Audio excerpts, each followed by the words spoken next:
Good morning, everyone. So, today's topic is equipotential surfaces. An equipotential surface is just what its name declares, a surface, real or imaginary, on which all points have same electric potential. So equipotential surfaces वो surfaces होते हैं जिनके ऊपर हर एक point पर potential की value क्या होती है, सेम होती है. ठीक है. एंड ऐसा सरफेस रियल भी हो सकता है, इमेजिनरी भी हो सकता है. इसी के नेम से ही हम बता सकते हैं इक्वी मीन्स इक्वल, पोटेंशियल.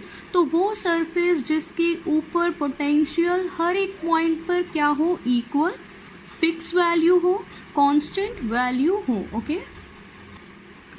सो अब हम देखेंगे इक्विपोटेंशियल सर्फेसेस दिखने में कैसे होते हैं. ठीक है. So we will start with the point charge. Suppose हमारे पास एक पॉजिटिव चार्ज है. ठीक है.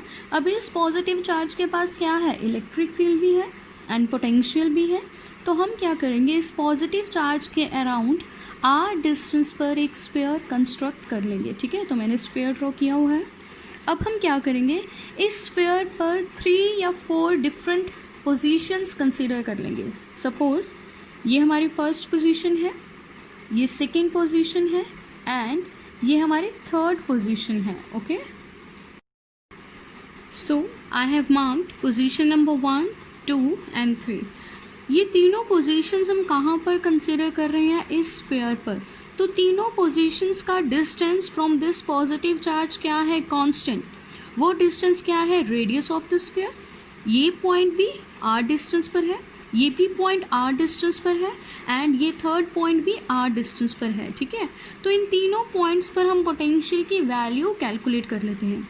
Since we know potential due to a positive charge कितना होता है, 1/4 pi epsilon naught Q by R. So ये पॉइंट चार्ज के लिए वैल्यू है. अब देखो यहाँ पर 1/4 पाई एप्सिलॉन नॉट तो कांस्टेंट है, तो इसे हम K लिख सकते हैं. ठीक है. एंड चार्ज भी अब हमारे पास क्या है, कांस्टेंट है, तो Q भी एज इट इज़ रहेगा. एंड इस केस में, इन तीनों पॉइंट्स के केस में जो डिस्टेंस है वो भी क्या है, कांस्टेंट. मीन्स R भी क्या हो गया, कांस्टेंट हो गया. सो पोटेंशियल की वैल्यू में K भी कांस्टेंट, Q भी कांस्टेंट, R भी कांस्टेंट आ गया. मीन्स इन तीनों पॉइंट्स पर पोटेंशियल की वैल्यू भी क्या है, कांस्टेंट. अगर इस स्फीयर पर हम कोई और पॉइंट भी कंसीडर कर लेते तो उस पॉइंट पर भी ये पोटेंशियल आना था. सो ऐसे सरफेसेस जिनके ऊपर हर एक पॉइंट पर पोटेंशियल की वैल्यू क्या हो, कांस्टेंट हो, उन्हें हम क्या बोलते हैं, इक्विपोटेंशियल सरफेस. ठीक है. सो पॉइंट चार्ज के लिए इक्विपोटेंशियल सरफेस कैसा होगा, sphere. So I have written sphere is equipotential surface. okay. ये एक ही इक्विपोटेंशियल सरफेस यहाँ पर नहीं है. आप इस पॉइंट चार्ज के अराउंड एक और स्फीयर कंसीडर कर सकते हैं ऑफ डिफरेंट रेडियस, तो वो भी क्या होगा, इक्विपोटेंशियल सरफेस.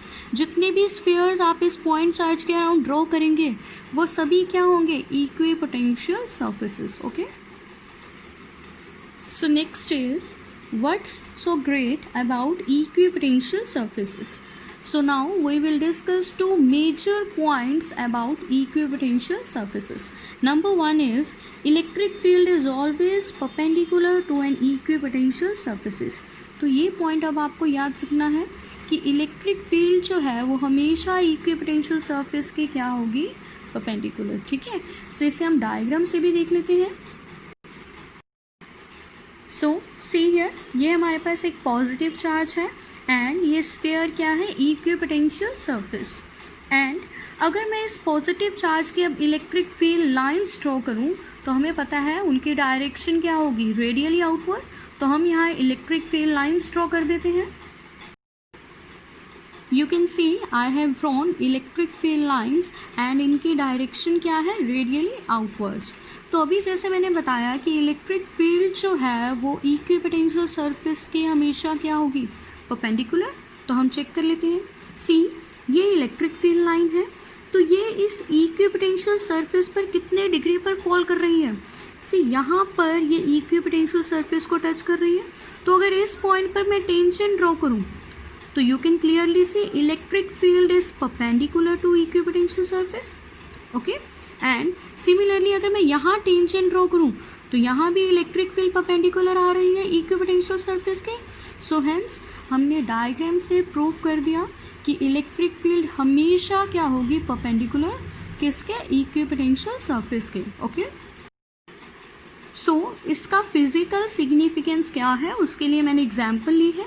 सपोज हमारे पास एक टेस्ट चार्ज है Q0 जो इस इक्विपोटेंशियल सरफेस पर मूव कर रहा है, ठीक है, मींस इस स्फीयर पर मूव कर रहा है। तो हम क्या बोलेंगे कि ये चार्ज इलेक्ट्रिक फील्ड के परपेंडिकुलर मूव कर रहा है, ठीक है। मींस कोई भी चार्ज जब इक्विपोटेंशियल सरफेस पर मूव करेगा ना तो वो हमेशा ही इलेक्ट्रिक फील्ड के परपेंडिकुलर मूव करेगा, बिकॉज इलेक्ट्रिक फील्ड में एंड इक्विपोटेंशियल में कितना एंगल है, 90 डिग्री। तो अगर चार्ज इक्विपोटेंशियल सरफेस पर मूव कर रहा है मींस चार्ज इलेक्ट्रिक फील्ड के परपेंडिकुलर मूव कर रहा है, ठीक है। सो इसी पॉइंट को मैंने आगे भी कंटिन्यू किया है एंड फिजिकल सिग्निफिकेंस लिखा है इस पॉइंट का। Means charge moving along equipotential surface always move perpendicular to electric field. So ये पॉइंट मैं आपको डायग्राम से समझा चुकी हूँ कि कोई भी चार्ज जब इक्विपोटेंशियल सरफेस के अलोंग मूव करेगा इट मीन्स वो इलेक्ट्रिक फील्ड के परपेंडिकुलर मूव कर रहा है। Okay, so next important point is no work is done on moving a charge on equipotential surface। so ये भी point अब आपको याद रखना है कि जब भी आप किसी चार्ज को मूव करवाएंगे ऑन इक्विपोटेंशियल सरफेस तो कोई भी वर्क नहीं होगा, ठीक है। इसका फिजिकल सिग्निफिकेंस क्या है, मीन्स पार्टिकल्स में move freely on equipotential surfaces. Since अगर वर्क ही नहीं होगा it means particles are free to move. Okay, इसका हम मैथमेटिकल प्रूफ भी करेंगे। So next we have mathematical proof. इसमें हम क्या करेंगे, जो दो मेजर पॉइंट्स अभी हम डिस्कस कर चुके हैं उनको मैथमेटिकली प्रूव करेंगे। ओके, सो फर्स्ट हम प्रूव करेंगे कि वर्क जो है वो हमेशा ज़ीरो होगा ऑन इक्विपोटेंशियल सरफेस जब भी हम किसी चार्ज को इस सरफेस पर मूव करवाएंगे, ठीक है। तो इसे प्रूव करने के लिए हम इलेक्ट्रिक पोटेंशियल डिफरेंस की इक्वेशन उठाएंगे जो क्या थी हमारे पास, VB minus VA is equal to work divided by test charge, ठीक है। सिंस हम इक्विपोटेंशियल सरफेस की बात कर रहे हैं तो इस सरफेस के हर एक पॉइंट पर पोटेंशियल क्या होता है, सेम होता है। It means VB potential at point B is equal to potential at point A, ठीक है। अगर हमारे पास AB पॉइंट्स हैं किस सरफेस पर, इक्विपोटेंशियल सरफेस पर, तो दोनों के पास सेम पोटेंशियल होगा, तो इसीलिए इन दोनों को मैंने इक्वल लिख दिया, ठीक है। अगर ये दोनों इक्वल हैं तो इस इक्वेशन की लेफ्ट हैंड साइड क्या हो जाएगी, ज़ीरो। सो मैंने लिख दिया है VB माइनस VA कितना होगा, ज़ीरो। अगर लेफ्ट हैंड साइड ज़ीरो है तो ये राइट हैंड साइड भी क्या आएगी, zero. Therefore we have work done divided by test charge कितना आएगा, ज़ीरो। यहाँ से वर्क कितना आ गया, zero. So I have written work is equal to zero. So ये है फर्स्ट इक्वेशन, ठीक है, जिसमें हमने प्रूव कर दिया कि इक्विपोटेंशियल सरफेस पर जब भी हम किसी चार्ज को मूव करवाएंगे तो कोई भी वर्क नहीं होगा। ओके, सो नाउ हम मैथमेटिकली प्रूव करेंगे कि इलेक्ट्रिक फील्ड जो है वो इक्विपोटेंशियल सरफेस की क्या होती है, परपेंडिकुलर, ठीक है। So as we know small work done dW is equal to dot product of force vector and displacement vector, ठीक है। सो इस इक्वेशन को हम यूज़ करेंगे। इसमें अब हम क्या करेंगे, फोर्स की वैल्यू पुट करेंगे। Since we know F vector is equal to Q naught E vector where Q naught is test charge and E is electric field, तो ये वैल्यू मैंने F की यहाँ पुट कर दी है, ठीक है।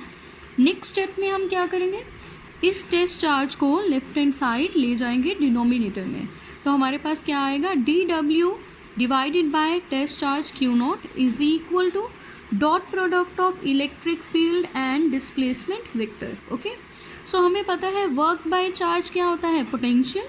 सिंस यहाँ पर वर्क स्मॉल है तो पोटेंशियल भी क्या आएगा, small. So dV is equal to right hand side as it is. dV यहाँ पर क्या रिप्रेजेंट कर रहा है, आपको पता है D का मतलब है चेंज, सो ये dV क्या है, change in potential. Okay, since हम इक्विपोटेंशियल सरफेस की बात कर रहे हैं तो हमें पता है इक्विपोटेंशियल सरफेस पर हर एक पॉइंट पर पोटेंशियल की वैल्यू क्या होती है, कांस्टेंट। सो अगर पोटेंशियल कांस्टेंट है तो change in potential means DV कितना होगा, 0। ठीक है, सो अब हम क्या करेंगे, नेक्स्ट स्टेप में डीवी को 0 पुट कर देंगे। ठीक है, एंड राइट हैंड साइड हमारे पास सेम है, dot product of electric field and displacement vector. अब हम इनका डॉट प्रोडक्ट ओपन कर देंगे which is E D R cos theta. तो आपने +1 में किया होगा, किन्हीं भी दो वेक्टर्स का डॉट प्रोडक्ट 0 कब होता है, जब उन दोनों में एंगल क्या होता है, 90 डिग्री। ठीक है, सो इस इक्वेशन से हम कॉस थीटा को 0 लिख सकते हैं। कॉस थीटा 0 कब होगा, जब थीटा की वैल्यू क्या होगी, 90 डिग्री।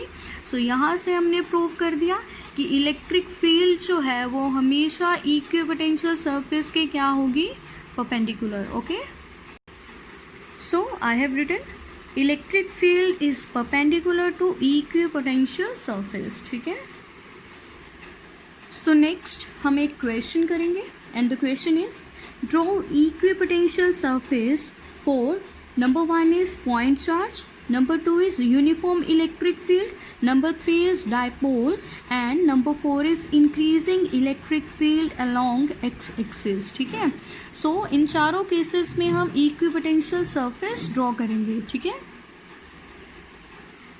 सो फर्स्ट केस में तो हमें पता है किसी भी पॉइंट चार्ज के लिए इक्विपोटेंशियल सरफेस क्या होता है, स्फीयर। हम कर चुके हैं, सो हम ड्रॉ कर देते हैं। सपोज हमारे पास पॉजिटिव चार्ज है तो इसके अराउंड हम एक स्फीयर ड्रॉ कर देंगे, वो क्या होगा, हमारा equipotential surface. Okay, so second हम ड्रॉ करेंगे इक्विपोटेंशियल सरफेस को for uniform electric field. Uniform electric field के बारे में आपको पता है, हॉरिजॉन्टल इक्वी डिस्टेंट लाइंस जो हैं वो क्या रिप्रेजेंट करती हैं, यूनिफॉर्म इलेक्ट्रिक फील्ड। सी, मैंने हॉरिजॉन्टल इक्वी डिस्टेंट लाइंस लगा दी है एंड एरो क्या रिप्रेजेंट कर रहा है, direction of electric field. Okay, so अब हम इसके लिए इक्विपोटेंशियल सरफेस ड्रॉ करेंगे तो हम अपनी प्रॉपर्टी यूज़ करेंगे। प्रॉपर्टी नंबर 1 क्या थी कि इलेक्ट्रिक फील्ड हमेशा परपेंडिकुलर होती है इक्विपोटेंशियल सरफेस के। ठीक है, सो यहाँ पर देखो इलेक्ट्रिक फील्ड है, अगर इलेक्ट्रिक फील्ड इक्विपोटेंशियल सरफेस के परपेंडिकुलर है तो इक्विपोटेंशियल सरफेस भी तो इलेक्ट्रिक फील्ड के परपेंडिकुलर होगा। सो अगर इलेक्ट्रिक फील्ड लाइंस हमारे पास एक्स एक्सिस के अलोंग है, मींस हॉरिजॉन्टल एक्सिस के अलोंग है, तो इसके परपेंडिकुलर एक्सिस कौन सा है, वाई एक्सिस। सो हमारा इक्विपोटेंशियल सरफेस किस अलोंग होगा, वाई एक्सिस के अलोंग। सो हम एक प्लेन ड्रॉ कर देंगे, जो प्लेन क्या होगा, वाई एक्सिस के अलोंग, एंड जो प्लेन इन इलेक्ट्रिक फील्ड्स के कितने डिग्री पर होगा, 90 डिग्री पर। ठीक है, सो सी हियर वर्टिकल एक्सिस के अलोंग मैंने ये प्लेन ड्रॉ कर दिया है। ये प्लेन क्या होगा, हमारा इक्विपोटेंशियल सरफेस। ओके, सो इस प्लेन को हम वर्टिकल लाइन से भी ड्रॉ कर सकते हैं। सो मैंने यहाँ वर्टिकल लाइंस लगा दी हैं। ठीक है, ये क्या है, प्लेन। कैसा प्लेन है, जो इलेक्ट्रिक फील्ड के परपेंडिकुलर पास कर रहा है। ठीक है, एंड इसे हम क्या बोलेंगे, इक्विपोटेंशियल सरफेस। ठीक है, आप इसे इमेजिन भी कर सकते हैं। इमेजिनेशन के लिए मैं यहाँ इरेजर यूज़ कर रही हूँ। सी, ये इरेजर इलेक्ट्रिक फील्ड लाइंस के कितने डिग्री पर फॉल कर रही है, 90 डिग्री पर। तो ये इरेजर क्या है, एक इक्विपोटेंशियल सरफेस। सिंस यहाँ पर हमें इसका टॉप व्यू दिख रहा है, टॉप व्यू कैसा है, एक वर्टिकल लाइन। सो मैंने यहाँ वर्टिकल लाइंस ड्रॉ कर दी है, बट इन वर्टिकल लाइंस के कॉरस्पॉन्डिंग जो प्लेन है वो प्लेन हमारा क्या है, इक्विपोटेंशियल सरफेस। अब वो प्लेन कैसा होगा, सी, अगर मैं इरेजर को टिल्ट कर दूँ तो ये 2D प्लेन हमारे पास क्या है, इक्विपोटेंशियल सरफेस। ठीक है, जिसका टॉप व्यू हम ड्रॉ कर रहे हैं कैसे, वर्टिकल लाइन से। Okay, so next third point को डिस्कस करने से पहले हम फोर्थ पॉइंट को डिस्कस करेंगे। ठीक है, and it is very very important, ये आपका 10 ईयर क्वेश्चन भी बन रहा है। ठीक है, so now we have to draw equipotential surface for increasing electric field along X axis. इसमें देखो इलेक्ट्रिक फील्ड कांस्टेंट नहीं है, इलेक्ट्रिक फील्ड वेरी कर रही है, इलेक्ट्रिक फील्ड इंक्रीज हो रही है, ठीक है। एंड उन्होंने हमें इसकी डायरेक्शन दे दी हुई है। सो सबसे पहले हम अपने कार्टेशियन कोऑर्डिनेट सिस्टम को ड्रॉ करेंगे। So this is X axis, Y axis and Z axis. तो हमें इलेक्ट्रिक फील्ड की डायरेक्शन पता है, एक्स एक्सिस के अलोंग है, तो मैंने यहाँ लिख दिया है E vector. And electric field का नेचर क्या है, वो इंक्रीज हो रही है, ठीक है। सो इसके लिए हम इक्विपोटेंशियल सरफेस कैसे ड्रॉ करेंगे, अभी अभी प्रीवियस केस में हमने ड्रॉ किया। अगर इलेक्ट्रिक फील्ड की डायरेक्शन एक्स एक्सिस के अलोंग है तो हमारा इक्विपोटेंशियल सरफेस कैसे होगा, वाई एक्सिस के अलोंग, ठीक है। तो यहाँ पर भी वही कंडीशन होल्ड करेगी, यहाँ पर भी इक्विपोटेंशियल सरफेस किसके अलोंग होगा, वाई के, ठीक है।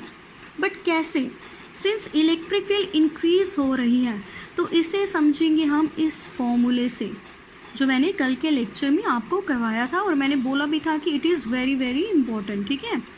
सो इलेक्ट्रिक फील्ड किसके इक्वल होती है, नेगेटिव ऑफ पोटेंशियल ग्रेडियंट। सो इसे आप ध्यान से समझें। सिंस इलेक्ट्रिक फील्ड यहाँ क्या हो रही है, इंक्रीज, तो इलेक्ट्रिक फील्ड इंक्रीज हो रही है तो मैं एरो अप कर दूँगी, एरो अप मीन्स इंक्रीजिंग।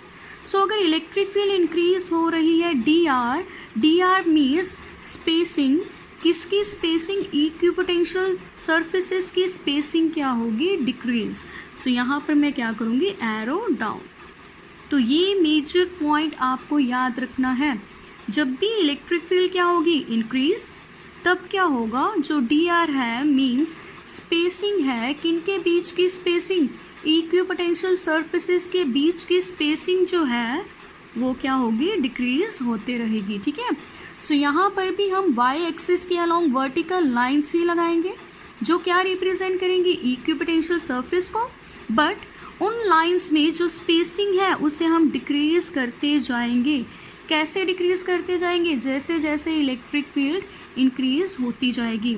तो इलेक्ट्रिक फील्ड किस एक्सिस के अलोंग इंक्रीज हो रही है, एक्स एक्सिस के अलोंग, तो जो इक्विपोटेंशियल सरफेसेस हैं उनमें स्पेसिंग भी डिक्रीज होगी इसी एक्सिस के अलोंग, ठीक है। सो हम मान लेते हैं कि यहाँ पर हमारा फर्स्ट इक्विपोटेंशियल सरफेस है, तो सेकेंड इक्विपोटेंशियल सरफेस भी हम ड्रॉ कर लेते हैं। अब थर्ड में क्या होगा, स्पेसिंग कम हो जाएगी तो इसे थोड़ा सा पास ड्रॉ कर लेंगे। फोर्थ में भी स्पेसिंग कम होगी तो और पास कर देंगे। फिफ्थ में स्पेसिंग और कम हो जाएगी। सो ये है हमारे इक्विपोटेंशियल सरफेसेस किसके लिए, इंक्रीजिंग इलेक्ट्रिक फील्ड के लिए। जिस एक्सिस में इलेक्ट्रिक फील्ड इंक्रीज हो रही है उसी एक्सिस के अलोंग जैसे जैसे हम बढ़ते जाएंगे तो इक्विपोटेंशियल सरफेसेस में स्पेसिंग डिक्रीज होती जाएगी, ठीक है। सो मैंने इक्विपोटेंशियल सरफेसेस को ड्रॉ कर दिया है एंड इनमें स्पेस क्या हो रही है, decrease. So I have written equipotential surfaces with decrease in spacing, ठीक है। So last we will draw equipotential surfaces for a dipole, okay? Since dipole में हमारे पास कितने चार्जेस होते हैं, 2, positive and negative, equal and opposite charges होते हैं, तो मैंने ड्रॉ कर लिए हैं। ये हमारे पास प्लस क्यू चार्ज है, ये हमारे पास माइनस क्यू चार्ज है, ठीक है। एंड ये क्या है, डाइपोल की लेंथ विच इज़ 12। तो हमें पता है डाइपोल के पास इलेक्ट्रिक फील्ड भी है एंड इलेक्ट्रिक फील्ड की डायरेक्शन क्या होती है, positive to negative. So positive to negative electric field होगी यहाँ पर, ठीक है। सिंस अगर हम कंपेयर करें डाइपोल के इस रीजन में, मींस इन बिटवीन वाले रीजन में इलेक्ट्रिक फील्ड स्ट्रॉन्ग होगी एंड बाहर वाले रीजन में इलेक्ट्रिक फील्ड क्या होगी, वीक होगी, ठीक है। मींस अगर हम बोलें इलेक्ट्रिक फील्ड इस रीजन में क्या करेगी, इंक्रीज करेगी, बिकॉज पॉजिटिव टू नेगेटिव है तो यहाँ पर तो इलेक्ट्रिक फील्ड ज़्यादा होगी, बाहर वाले रीजन में इलेक्ट्रिक फील्ड क्या होगी, कम होगी। तो अभी हमने किया है कि जिस रीजन में इलेक्ट्रिक फील्ड इंक्रीज हो वहाँ पर इक्विपोटेंशियल सरफेसेस में स्पेसिंग क्या होनी चाहिए, डिक्रीज। तो इसी फैक्टर को हम यूज़ करेंगे यहाँ पर एंड इक्विपोटेंशियल सरफेसेस को ड्रॉ करेंगे, ठीक है। सिंस ये एक पॉइंट चार्ज है तो इसके अराउंड सरफेस कैसा होना चाहिए, स्फीयर, तो मैंने स्फीयर ड्रॉ कर दिया है। एंड ये भी एक पॉइंट चार्ज है तो इसके अराउंड भी कैसा इक्विपोटेंशियल सरफेस होना चाहिए, स्फीयर, तो मैंने स्फीयर ड्रॉ कर दिया है। बट स्फीयर की स्पेसिंग को देखें, जैसे मैंने बताया इन बिटवीन वाले रीजन में इलेक्ट्रिक फील्ड इंक्रीज होती जाएगी, मीन्स ज़्यादा होगी। तो इन बिटवीन वाले रीजन में मैंने जो स्फीयर्स ड्रॉ किए हैं उनकी स्पेसिंग डिक्रीज की है, ठीक है, स्पेसिंग को कम किया है, ठीक है। एंड आउटर वाले रीजन में जहाँ इलेक्ट्रिक फील्ड क्या है, कम है, वहाँ पर स्फीयर्स में स्पेसिंग क्या है, ज़्यादा है। तो ये पॉइंट आपको अब याद रखना है। जिस भी साइड इलेक्ट्रिक फील्ड इंक्रीज होगी उस साइड क्या होगा, इक्विपोटेंशियल सरफेसेस में स्पेसिंग जो है वो डिक्रीज हो जाएगी, ठीक है। तो इसीलिए इनवर्ड्स वाले एरिया में, मीन्स इन बिटवीन वाले एरिया में मैंने स्फीयर्स के बीच में जो स्पेसिंग है उसे कम रखा है, ओके। मीन्स इक्विपोटेंशियल सरफेसेस में स्पेसिंग कम है, okay. So this is the diagram. So thank you, यही था हमारा आज का लेक्चर।